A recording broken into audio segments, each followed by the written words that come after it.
You're listening to the AstroMommy Daily Horoscope, a forecast that hopes to shine a light in the dark, helping us all see where we've been, where we are, and where we're going.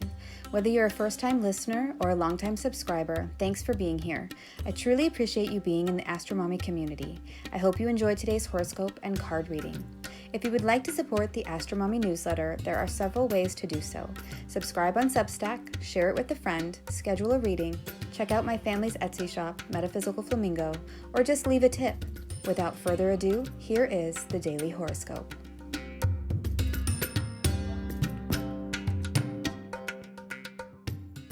A lot going on this weekend. Dark moon in Aquarius, sun enters Pisces, and the new moon approaches. The outcome? 8 of Cups reversed. Weekend forecast for Saturday and Sunday, February 18th through the 19th, 2023. Good morning, friends. Okay, let's get into the astrology. Well, last night the moon ingressed into the sign of Aquarius, and she is moving fast. She will only be in Aquarius for just about 24 hours, and then she will go into Pisces tomorrow night at 11:55 p.m. Eastern Time. Usually the moon spends about 2.5 days in a sign, so this is a really quick dark moon. The new moon will technically be on Monday at 2:05 a.m. Eastern Time, but those on the West Coast will have it at 11:05 p.m. So it's Sunday night into Monday morning, depending upon where you are if you are in the United States. On Saturday, it's a bit hard to get things started. There are delays, like toddlers crawling up into your lap to nurse when you should be writing, that keep us from getting the things we want to get done. At 10:52 a.m. Eastern Time, the moon at 6 degrees Aquarius squares the nodes, marking a destiny point.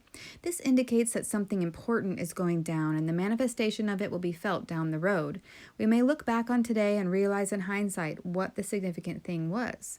In the afternoon on Saturday, the moon forms a sextile to Jupiter in Aries, and this is a harmonious aspect that can land some sort of opportunity in your lap, so keep an eye out for it. It could be an omen of good fortune in nature or some sort of synchronicity in your environment that gives you clues.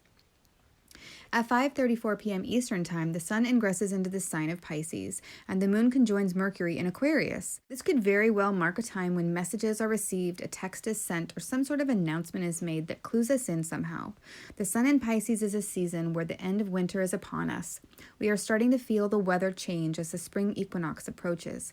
In my neck of the woods, the daffodils have sprouted and started blooming. Little Johnny jump-ups are popping up in the backyard, and the birds have started singing their springtime songs in the early morning light. Pisces season is a time when we have alternating cold winter days and warm spring days. The air is changing, and you can feel the flux when you go outside and breathe it in. Feel it on your skin and smell it in your nose. In traditional astrology, Pisces is ruled by Jupiter, the greater benefic, ruler of fertility, prosperity, abundance, and expansion. The exaltation ruler of Pisces is Venus, the lesser benefic, ruler of beauty, love, relationships, and pleasures. And the modern ruler of Pisces is Neptune, the god of the sea, who governs over spirituality, dreams, and the unconscious mind. Together, all these planets bring us keywords for Pisces like hope, faith, redemption, divinity, union, visions, dreams, and salvation. When the sun is going through Pisces, we are experiencing a restless emergence of the light from the darkest part of the year. The rumble before the eggshell is cracked and the new astrological year bursts forth, releasing Aries, the ram, symbolizing a seasonal time when the light becomes both dominant and increasing. Late Saturday night, the moon at 15 degrees of Aquarius forms a square to Uranus in Taurus just after midnight Eastern Time.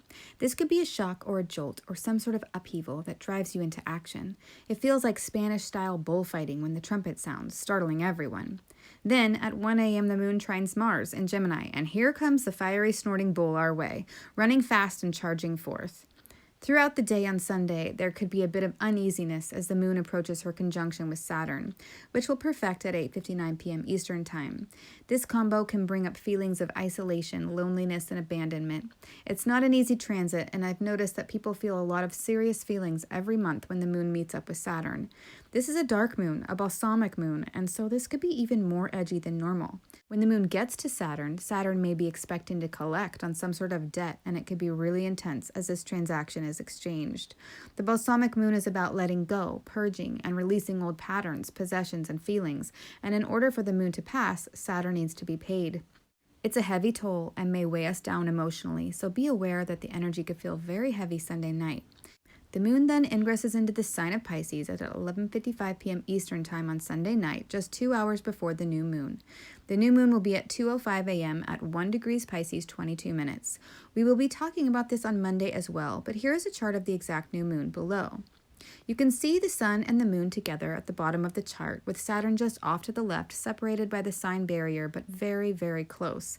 Pluto is on edge at 29 degrees of Capricorn, and Venus is also on edge at 29 degrees of Pisces, and forming a sextile to Pluto, indicating intense opportunities for visceral transformation. Venus is literally just about to ingress into the sign of Aries only 50 minutes later. This is a really edgy new moon. It feels like we are about to pull the Tower card in tarot, or like we can hear the rumble of the storm in the distance and we have this little moment to take cover. There is some hope, though, as I see the ascendant of this new moon chart is in Sagittarius, which is Jupiter ruled and is conjunct the part of fortune, so I feel this is a really good omen. It's as if this new moon will shoot us into a better place, as it always does every year as we leave winter and launch into spring when everything starts to grow and prosper, but it's intense with Pluto and Venus both at the 29th degree of their respective signs. Something is about to shift and transform. What exactly that is in your own life depends upon your own natal chart. Let's move on to the 3-card spread for the weekend, representing the situation, the action, and the outcome. The first card representing the situation is Queen of Swords, reversed. On this card, we see a queen sitting on her throne. There are butterflies and an angel carved into her throne, and her crown is made of gold butterflies. She wears a cloak with clouds on it. She holds in her right hand a sword pointing towards the sky. Her left hand is lightly touching the blade of the sword, as if she is thinking deeply about what to say next and choosing her words carefully. The Queen of Swords in the upright position is about being clear, concise, and objective in your communications and actions. The Queen of Swords is a queen who rules her land with a very severe, unwavering hand.